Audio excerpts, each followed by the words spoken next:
Assalamualaikum warahmatullahi wabarakatuh. Alhamdulillah, pertama dan yang utama kita panjatkan puji dan syukur kita kehadirat Allah Subhanahu wa ta'ala. Sampai pada hari ini masih senantiasa memberikan banyak nikmat, dan salah satu nikmat yang sering dikatakan sebagai nikmat yang terbesar adalah nikmat iman, nikmat Islam, dan juga nikmat sehat. Sehat tidak hanya fisik, tetapi juga sehat secara mental, sosial, dan spiritual, yang orang sekarang sering menyebutnya juga sebagai kewarasan, ya. Saudara-saudaraku, ya, menyikapi debat capres, ya, salah satu hal yang selalu disampaikan adalah persoalan tentang marah, ya, rasa marah, perasaan marah, ya. Dan di dalam Islam, ya, dikatakan bahwa marah ini adalah bagian juga dari setan, ya. Jadi kemudian banyak orang menghubungkan antara marah ini juga dengan kesehatan. Jadi setan ini mempunyai andil yang sangat besar dalam mempengaruhi penyakit, ya, baik itu fisik maupun psikis. Semua itu disebabkan oleh kekuatannya yang hampir selalu hadir dalam aliran darah kita, ya, sebagaimana disabdakan oleh Nabi Muhammad SAW, sesungguhnya setan hidup dalam diri anak Adam dalam aliran darahnya. Dan salah satu bentuk gangguan setan pada manusia adalah rasa marah. Kemarahan adalah sumber dari berbagai macam penyakit. Nabi pernah mewasiatkan kepada seseorang yang datang meminta nasihat kepadanya, maka beliau bersabda, jangan marah. Nabi mengulanginya beberapa kali, ya, jangan marah, ya. Nah, inilah topik yang akan coba kita bahas sedikit, ya, berdasarkan satu tulisan yang ditulis oleh Dini Koswarini, ya, yang diberi judul Hubungan Marah, Setan, dan Kesehatan. Jadi marah ini mempengaruhi kondisi kesehatannya.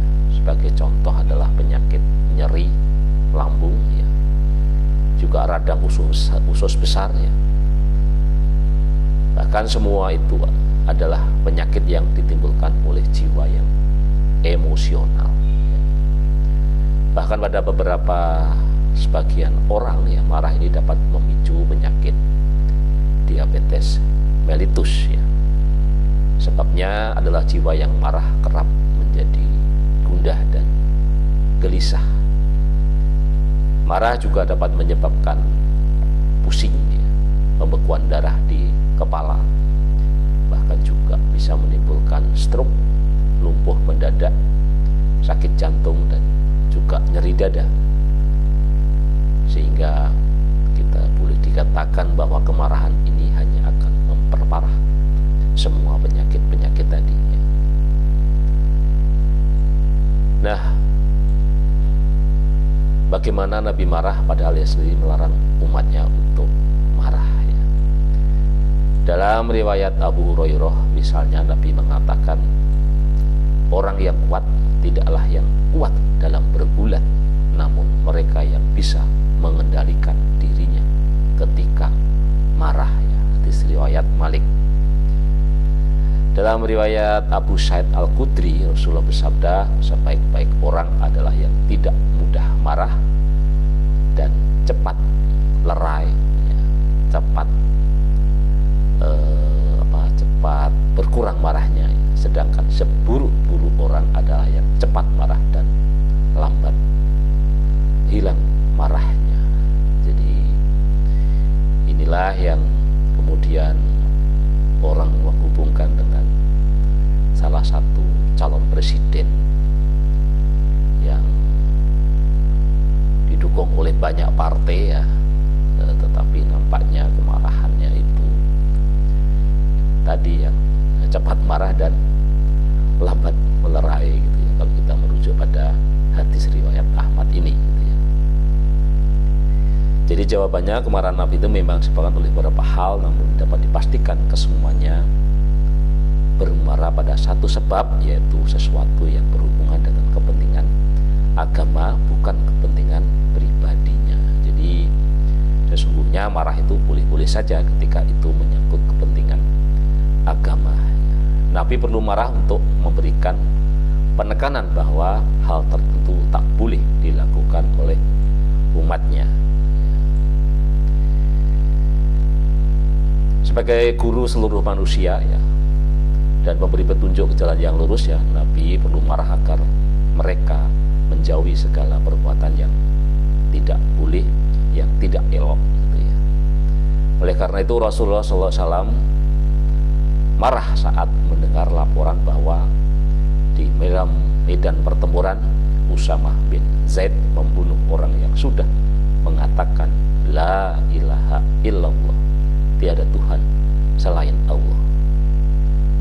Sedang Usamah membunuhnya karena menyangka orang itu melafalkan kalam tauhid hanya untuk menyelamatkan diri.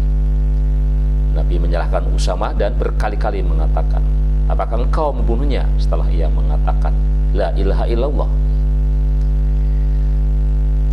Raut wajah Nabi juga berubah karena marah ketika sahabat merayu agar ia tak memotong tangan seorang wanita yang mencuri, dengan alasan mereka adalah wanita terpandang dari klan Bani Makhzum, salah satu suku besar di Quraisy. Nabi tegaskan, apakah layak aku memberikan pertolongan terhadap tindakan yang melanggar aturan Allah? Hadis riwayat Bukhari dan Muslim. Di lain waktu Nabi juga melihat seorang lelaki memakai cincin emas, dan melihat pelanggaran agama itu Rasulullah juga marah. Ia lantas mencabut cincin lelaki itu dan melemparkannya ke tanah. Salah seorang di antara kalian dengan sengaja menceburkan diri ke jilatan api dengan menggunakannya cincin emas itu di tangannya. Jadi pada kejadian lain di pasar Madinah terjadi perselisihan antara seorang sahabat Nabi dengan pedagang Yahudi. Perselisihan itu sampai membuat si Yahudi bersumpah demi zat yang telah memilih Musa di antara manusia lainnya. Ungkapan sumpah itu membuat sahabat Nabi Muhammad itu marah. Ia menampar si Yahudi dan mengatakan, demi zat yang telah memilih Musa di antara manusia lainnya, sedang ada Muhammad sallallahu alaihi wasallam di tengah-tengah kita. Jadi dari apa yang sudah kita uraikan tadi, bahwa marah itu memang harus kita kendalikan, dan Islam juga sesungguhnya tidak melarang kita marah ketika itu menyangkut pada hal-hal yang sudah jelas di dalam aturan-aturan di dalam Islam, ya. Tapi sungguh tidak elok, ya, kalau kita marah-marah, ya, untuk persoalan-persoalan yang boleh dikatakan persoalan-persoalan dunia, gitu ya. Jadi bagaimanapun juga marah harus dikendalikan, dan alangkah lebih baik kalau kita ini bisa mengendalikan amarah kita. Dan tadi juga dikatakan bahwa sebaik-baik manusia yang bisa mengendalikan marahnya rasa marah ya kita bisa cepat dingin gitu ya, tidak dibawa kemana-mana gitu ya. Karena hari-hari ini kita masih terus beredar di medsos ya tentang kemarahan itu ya, yang rasanya kok tidak lerai-lerai gitu ya, atau tidak dingin-dingin gitu ya. Baik, itu saja yang bisa kita sampaikan ya tentang marah ini. Dan sebagaimana diketahui bahwa salah satu bentuk gangguan setan pada manusia adalah rasa marah itu. Jadi ketika kita marah, kita kembalikan apakah ini betul-betul masalah agama atau bukan. Karena ketika itu bukan, maka itu adalah gangguan dari setan.